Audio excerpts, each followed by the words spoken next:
Assalamualaikum warahmatullahi wabarakatuh. Yang kami hormatin, yang kami cintain, dosen kami Ibu Dr. Thoyibah Eskom, MKom. Perkenalkan, nama saya Ari Kristin Wibisono, NIM 2602623346. Pagi ini saya akan membahas dan membuat video ujian akhir semester tahun 2025 sesuai dengan pertanyaan yang sudah diberikan dari Ibu Thoyibah. Pada penelitian ini saya menggunakan datasheet bank marketing yang berasal dari studi yang dilakukan oleh tim Esmuro, R. Laureno, dan V. Cortez. Datasheet ini menarik perhatian saya karena merekam kampanye pemasaran langsung dari sebuah institusi perbankan di Portugal. Dalam analisa saya menemukan bahwa datasheet ini berfokus pada upaya telemarketing dalam menawarkan produk deposito berjangka pada nasabahnya. Dari segi ukuran, data yang tersusun dalam 17 variabel yang berbeda. Saya memilih datasheet ini karena strukturnya yang sangat sesuai dengan analisa machine learning, khususnya untuk klasifikasi biner, di mana setiap record akan dikategorikan ke dalam dua kelas yes or no yang mengindikasikan keberhasilan atau kegagalan dalam upaya pemasaran deposito tersebut. Data yang saya analisa ini terkumpul dalam satu tabel terstruktur yang memudahkan saya untuk melakukan analisis mendalam tentang faktor-faktor yang mempengaruhi keberhasilan kampanye pemasaran bank tersebut. Dalam menganalisa datasheet ini, saya membagi variabel-variabel yang ada menjadi beberapa kategori utama untuk memudahkan pemahaman dan analisis. Pertama, kategori data nasabah yang mencakup 8 fitur penting seperti umur, pekerjaan, edukasi, balance, housing, dan loan. Fitur-fitur ini memiliki tipe data campuran baik numerik maupun kategorikal yang memberikan saya gambaran tentang profil personal setiap nasabah. Kategori kedua adalah kontak terakhir yang terdiri dari 4 fitur: kontak, day, month, and duration. Data ini membantu saya memahami pola dan waktu komunikasi antar bank dengan nasabahnya.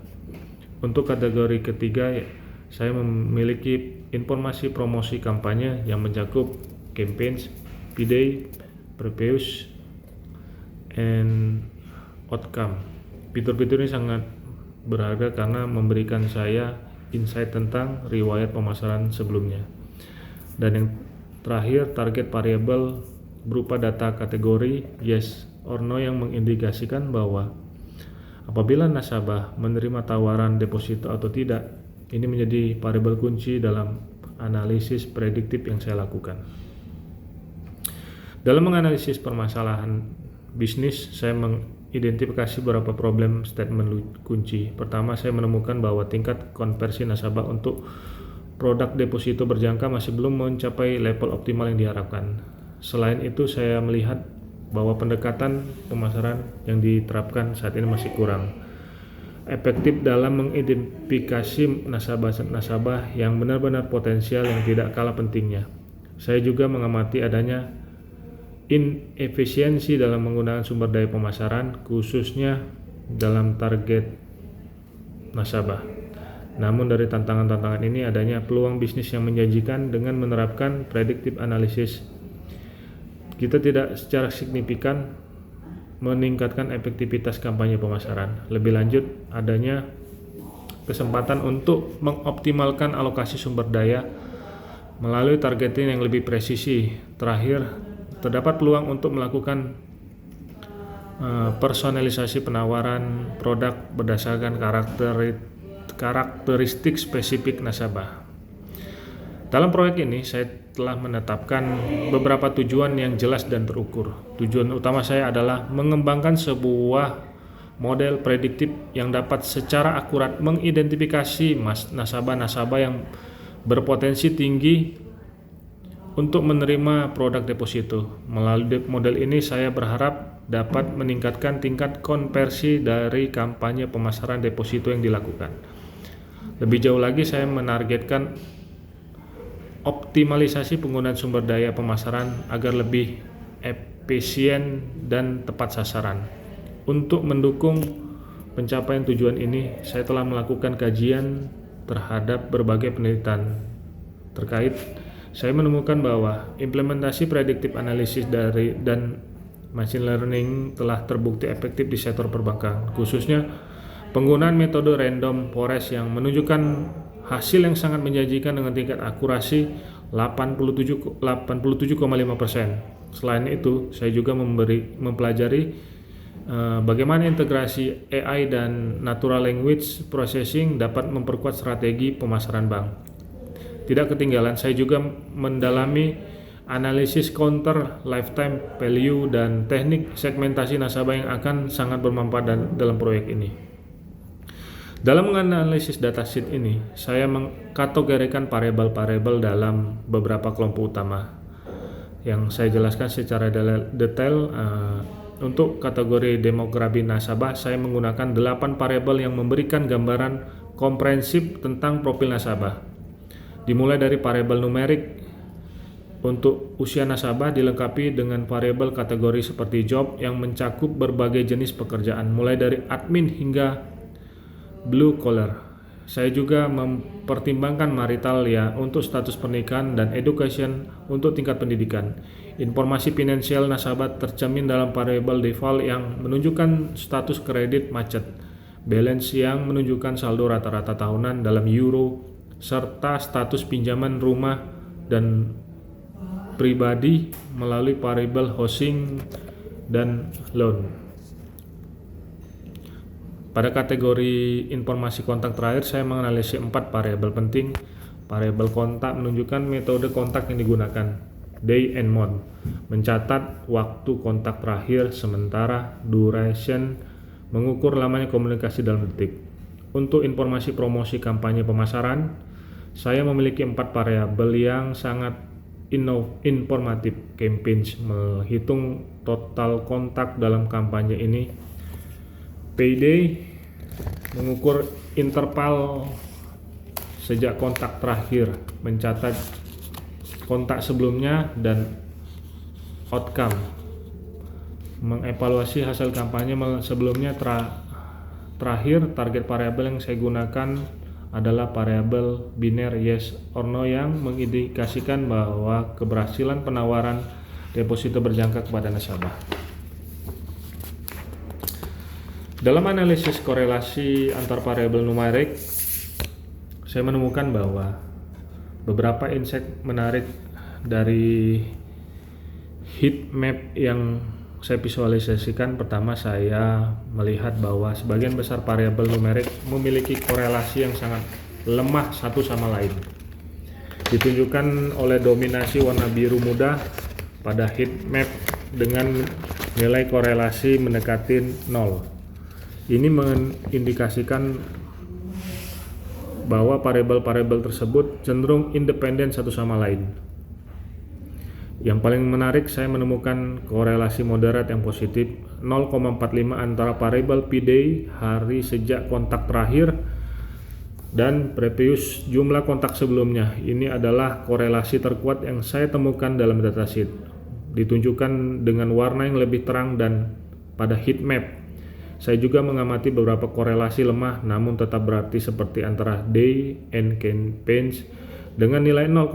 Sementara itu variabel seperti X dan balance menunjukkan korelasi yang sangat minimal dengan variabel lainnya dengan nilai korelasi rata-rata di bawah 0,1. Dalam tahapan persiapan data, saya melakukan beberapa langkah penting untuk memastikan kualitas data yang digunakan dalam model machine learning. Langkah pertama yang saya lakukan adalah penanganan missing value. Ini merupakan tahap kritis karena data kosong dapat menyebabkan error dan mengganggu performa model. Saya melakukan pengecekan menyeluruh untuk memastikan tidak ada data yang hilang atau tidak lengkap dalam datasheet. Selanjutnya saya melakukan transformasi pada variabel-variabel kategorikal menjadi bentuk numerik. Langkah ini sangat penting karena algoritma machine learning umumnya bekerja dengan data numerik. Saya menggunakan teknik encoding yang sesuai untuk mengubah data kategorikal seperti status pernikahan, tingkat pendidikan, jenis pekerjaan menjadi format numerik yang menjadi proses dan model. Untuk menjaga kualitas pembelajaran model, saya juga melakukan pengecekan dan penghapusan data duplikat. Hal ini penting untuk menghindari bias dalam proses pembelajaran model, di mana data yang muncul berulang dapat mempengaruhi hasil prediksi. Terakhir, saya melakukan normalisasi data untuk memastikan semua variabel berada dalam skala sebanding. Proses ini membantu model machine learning bekerja lebih efektif dengan mencegah dominasi variabel tertentu hanya karena memiliki skala lebih besar. Dalam penelitian ini saya menggunakan 3 model machine learning yang berbeda untuk menganalisa dan memprediksi keberhasilan penawaran deposito berjangka. Pertama, saya mengimplementasikan logistik regression sebagai model dasar. Saya memilih model ini karena kemampuannya yang baik dalam masalah klarifikasi biner dan interpretabilitasnya yang tinggi. Model ini membantu saya memahami hubungan linear antara variabel-variabel input dengan probabilitas nasabah menerima tawaran deposito. Kedua, saya menggunakan random forest, sebuah model ensemble yang kuat. Model ini saya pilih karena kemampuannya menangani data nonlinear dan dapat memberikan insight tentang fitur importance. Random forest juga memiliki keunggulan dalam mengurangi overfitting melalui teknik bagging yang dimilikinya. Terakhir, saya menerapkan XGBoost, salah satu algoritma gradient boosting yang sangat powerful. Model ini saya pilih karena performanya yang sangat baik berbagai kompetisi machine learning dan kemampuannya dalam menangani dataset yang kompleks. XGBoost juga menerapkan kecepatan komputasi yang lebih baik dibanding algoritma boosting tradisional. Dalam proses pemodelan, saya memperhatikan beberapa parameter kunci untuk setiap model yang saya gunakan. Untuk logistik regression, saya fokus pada parameter C yang berperan sangat penting dalam mengontrol regulasi model. Saya menggunakan parameter ini untuk mencegah overfitting dengan cara menyeimbangkan kompleksitas model. Semakin kecil nilai C, semakin kuat regulasinya. Pada model random forest, saya mengoptimalkan 2 parameter utama. Parameter N estimator yang saya gunakan menentukan jumlah decision tree dalam ensemble, di mana semakin banyak tree umumnya menghasilkan performa yang lebih baik. Namun dalam trade-off waktu komputasi, parameter max depth saya atur untuk mengontrol kedalaman maksimum setiap tree yang membantu mencegah model menjadi terlalu kompleks. Untuk XGBoost, saya menyetel 3 parameter krusial. Learning rate saya atur untuk mengontrol berapa cepat model belajar dari kesalahannya. Nilai yang terlalu tinggi bisa menyebabkan model melewatkan solusi optimal, sementara nilai terlalu rendah membutuhkan lebih banyak literasi. Parameter N estimator saya gunakan untuk menentukan jumlah tree dalam proses boosting, dan MaxDev untuk mengontrol kompleksitas setiap tree individual dalam model. Pengaturan parameter-parameter ini sangat penting dalam memastikan model yang saya buat dapat memberikan performa yang sangat optimal. Dalam mengevaluasi ketiga model yang saya gunakan, saya mempertimbangkan beberapa metrik penting untuk mengukur performa masing-masing model. Dari segi akurasi, XGBoost menunjukkan performa yang baik dengan nilai 0,8961, sedikit lebih unggul dibanding logistic regression 0,8928 dan random forest 0,884. Meskipun perbedaannya tampak kecil, dalam konteks dataset besar ini peningkat ini cukup berarti.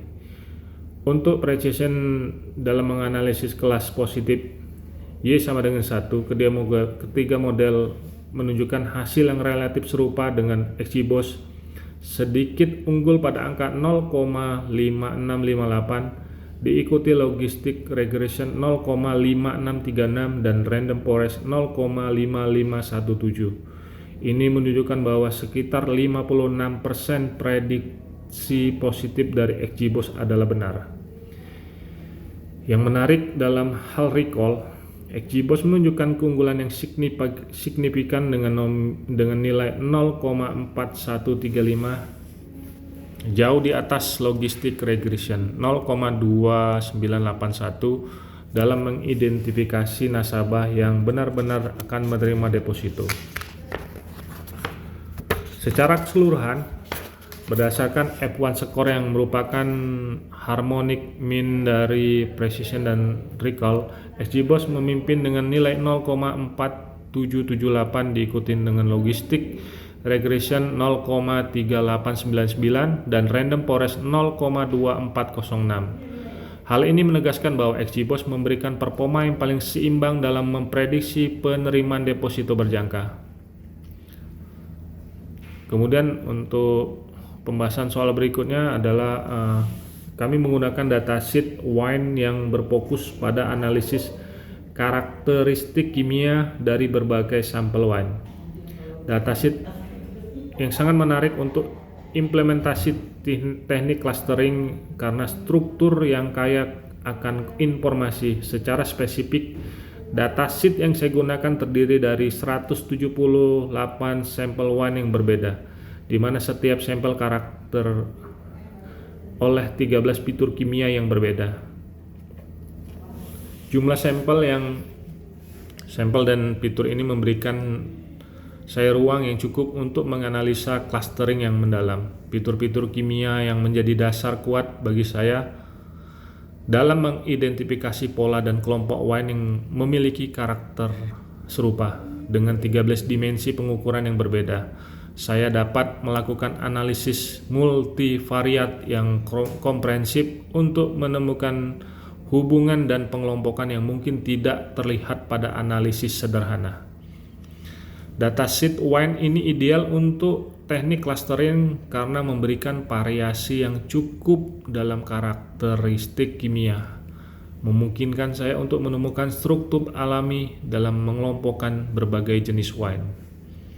Saya akan menjelaskan detail berapa fitur kimia yang ada dalam datasheet wine ini. Datasheet ini mencakup 13 karakteristik kimia yang sangat penting dalam menentukan kualitas dan sifat wine. Pertama, presentasi alkohol yang menunjukkan kadar alkohol dalam wine. Kemudian ada milak asid atau asam malat yang berperan penting dalam memberikan rasa asam pada wine. Komponen as dan as alkalinity memberikan informasi tentang kandungan mineral dalam wine, di mana as menunjukkan kandungan abu dan as alkalinity mengindikasikan tingkat alkalinitasnya. Magnesium juga menjadi salah satu mineral penting yang saya ukur dalam datasheet ini.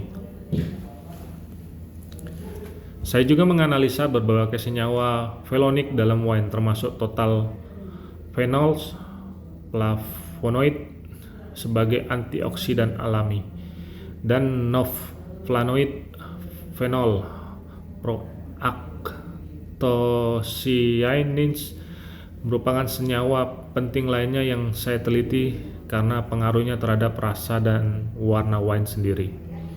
Aspek visual wine direpresentasikan melalui color intensity dan hue, sementara kualitas wine dapat dilihat dari nilai OD280 yang merupakan pengukuran absorbansi yang panjang gelombang 280 nanometer. Terakhir, kandungan proline yang merupakan asam amino penting dalam proses fermentasi wine yang menjadi salah satu fitur yang saya analisis. Keberagam fitur memberikan saya gambaran komprehensif tentang karakteristik setiap sampel wine yang sangat bermanfaat untuk analisis clustering. Dalam penelitian ini saya membangun model arsitektur neural network menggunakan multi-layer Ceptron atau MLP yang saya jelaskan detail arsitektur model yang saya gunakan. Pertama-tama saya memilih MLP sebagai model utama karena kemampuan dalam mengenangani dan multidimensi seperti karakteristik kimiawan yang kompleks. Model ini saya rancang dengan berbagai komponen kunci. Pada hidden layer, saya mengimplementasikan fungsi aplikasi ReLU, Rectified Linear Unit. Pemilihan ReLU ini saya dasarkan pada kemampuannya mengatasi masalah punishing gradient dan memberikan pembelajaran yang lebih efektif pada jaringan neural. Untuk output layer, saya menggunakan fungsi aktivasi softmax yang sangat sesuai untuk kasus klasifikasi multiclass. Layer ini saya rancang dengan 3 neuron output di mana masing-masing neuron mempresentasikan satu kelas cluster yang berbeda. Penggunaan softmax pada 3 neuron output ini memungkinkan saya untuk mendapatkan probabilitas keanggotaan setiap sampel WAN terhadap masing-masing cluster sehingga memudahkan proses klasifikasi dan interpretasi hasil. Saya menjelaskan hasil penelitian model MLP yang saya lakukan melalui 5 epoch. Pada epoch pertama, saya masih menunjukkan performa yang belum optimal dengan akurasi training hanya 0,2837 dan validasi akurasi 0,7222. Ini adalah hal yang wajar di awal pelatihan karena model masih dalam tahap pembelajaran awal. Di epoch kedua, saya melihat peningkatan yang signifikan di mana akurasi training meningkat menjadi 0,8018 dan validasi akurasi menjadi 0,944. Ini menunjukkan bahwa model mulai mengalami pola dalam data dan dengan lebih baik. Pada epoch ketiga, performa model terus membaik dan akurasi training 0,9045 dengan validasi akurasi 0,9722. Loss juga terus menurun mengindikasikan pembelajaran yang lebih efektif. Di epoch 4, model mencapai performa yang lebih baik dengan akurasi training 0,9724 dan validasi akurasi mencapai sempurna 1000. Namun kami ulangin, akurasi mencapai sempurna dengan nilai 1. Namun saya tetap melanjutkan ke epoch 5 untuk memastikan stabilitas model. Pada epoch terakhir, model menunjukkan performa yang stabil dengan akurasi training 0,9551 dan validasi akurasi 0,9722. Tes akurasi final yang saya capai adalah 0,9722 dengan tes loss 0,2246 yang menunjukkan bahwa model berhasil melakukan generasi dengan sangat baik pada data yang belum pernah dilihat sebelumnya. Hasil ini mengkonfirmasi bahwa arsitektur MLP yang saya pilih sangat efektif untuk tugas clustering WAN ini.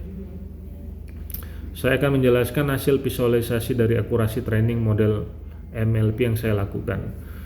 Dari grafik training akurasi yang saya tampilkan, terlihat beberapa pola pembelajaran model yang sangat menarik. Garis biru menunjukkan training akurasi, sementara garis oranye menunjukkan validasi akurasi, sehingga proses pelatihan dari awal pelatihan epoch 0 menjadi model memulai dengan training akurasi yang relatif rendah, sekitar 0,43 atau 43%. Namun yang menarik adalah validasi akurasi yang menunjukkan nilai yang sangat tinggi di sekitar 0,72 atau 72%. Antara epoch 0,5 menjadi 1, saya mengamati peningkatan yang sangat signifikan.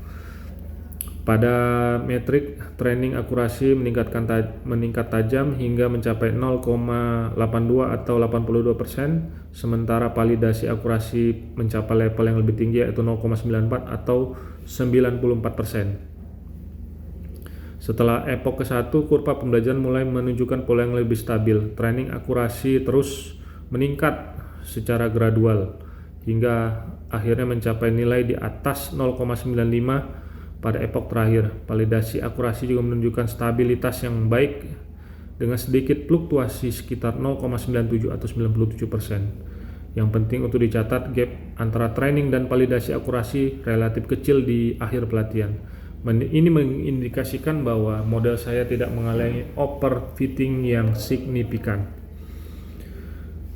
Saya juga akan menjelaskan hasil evaluasi model melalui confusion metric yang telah saya visualisasikan. Dari confusion metric ini saya dapat melihat performa model dalam prediksi 3 klaster berbeda, label 0, 1, dan 2. Mari saya uraikan secara detail untuk klaster 0 sendiri.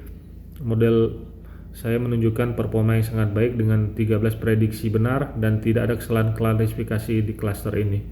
Artinya model sangat akurat dengan mengidentifikasi karakteristik one dari klaster ini. Pada klaster 2 saya menunjukkan bahwa dari 9 sampel, 8 sampel diprediksi dengan benar dan hanya sampel yang diklasifikasi dengan klaster 0. Ini menunjukkan performa yang baik meskipun ada sedikit kesalahan. Untuk klaster 2 model saya mencapai akurasi sempurna dengan 14 prediksi benar dan tidak ada kesalahan klasifikasi. Ini mengidentifikasi bahwa karakteristik one dalam klaster 2 sangat distinktif dan mudah diidentifikasi oleh model.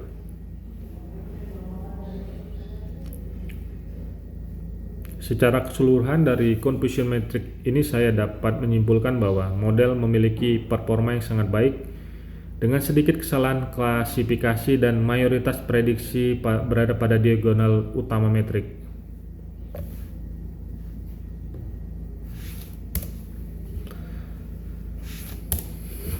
Saya juga akan menjelaskan hasil evaluasi performa model untuk setiap klaster berdasarkan berbagai metrik. Untuk klaster 0 yang memiliki 13 sampel, saya mendapatkan precision 0,93 dan recall sempurna 1.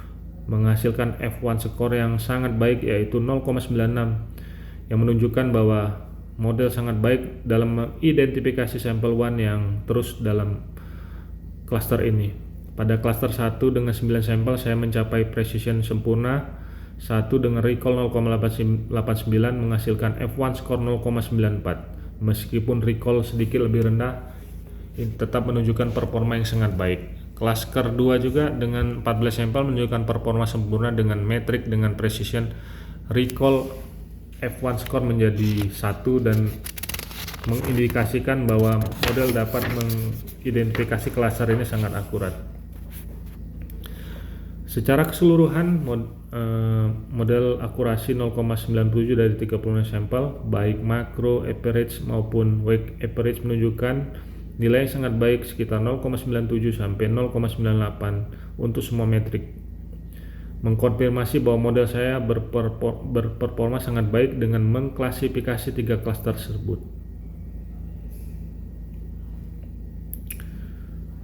Kemudian untuk yang berikutnya saya menggunakan datasheet teks klasifikasi dokumentasi untuk melakukan analisis klasifikasi teks yang akan saya jelaskan karakteristik datasheet ini secara detail. Yang saya gunakan memiliki struktur yang cukup substansial dengan 2225 sampel teks yang terdistribusi dalam 2 kolom. Data ini mencakup 5 kategori utama dokumentasi yaitu politik, sport, teknologi, entertain, bisnis yang memberikan ruang lingkup yang luas untuk analisis klasifikasi multiklas. Dalam pengelolaan datasheet ini saya menerapkan serangkaian teknik text processing yang komprehensif. Tahap-tahap yang saya lakukan adalah case folding untuk menyeragamkan format teks, removing untuk memberikan tanda baca, removing stop word untuk menghilangkan kata-kata yang tidak signifikan, stemming untuk mendapatkan kata dasar, tokenisasi untuk memecah teks menjadi unit yang lebih kecil. Kemudian seluruh proses pengolahan data yang saya implementasikan menggunakan bahasa pemrograman Python dan dijalankan di Google platform Google Colab untuk memastikan efisiensi dan konsistensi dalam pemrosesan. Saya akan menjelaskan dari tahap text processing yang saya lakukan pada contoh berita politik. Pertama saya memulai dengan teks asli yang berisi tentang national insecure dengan format standar yang memiliki huruf kapital dan huruf baca lengkap. Pada tahap scaffolding, saya mengubah seluruh teks menjadi huruf kecil. Terlihat jelas bahwa net insurance menjadi net insurance, dan seluruh nama menjadi Tony Blair menjadi Tony Blair, berubah menjadi dari huruf besar awal Tony Blair menjadi huruf kecil Tony Blair. Tujuannya saya adalah untuk menstandarisasi format teks. Selanjutnya saya melakukan tokenisasi untuk memecah menjadi token-token individual. Hasilnya dapat dilihat bentuk kata-kata yang terpisah menjadi net insurance to rise say tourist. Pada tahap removing stopword, saya menghasilkan kata-kata umum yang tidak memiliki makna signifikan to the end. Namun dalam contoh yang ditampilkan tampaknya ada beberapa stopword masih tersisa yang mengidentifikasi perlu penyesuaian lebih lanjut pada proses ini. Untuk stemming, struktur kata-kata sama karena kebanyakan kata dalam teks sudah dalam bentuk dasar. Proses ini biasanya lebih terlihat efeknya pada kata-kata berimbuhan. Hasil akhir yang saya dapatkan adalah teks yang lebih sederhana dan terstandarisasi yang siap untuk diproses lebih lanjut dalam tahap klasifikasi teks. Saya juga melampirkan coding untuk ketiga soal yang saya kerjakan sebelumnya. Mungkin bisa dilihat pada lampiran jawaban yang kami buat. Demikian Ibu, terima kasih. Wassalamualaikum warahmatullahi wabarakatuh.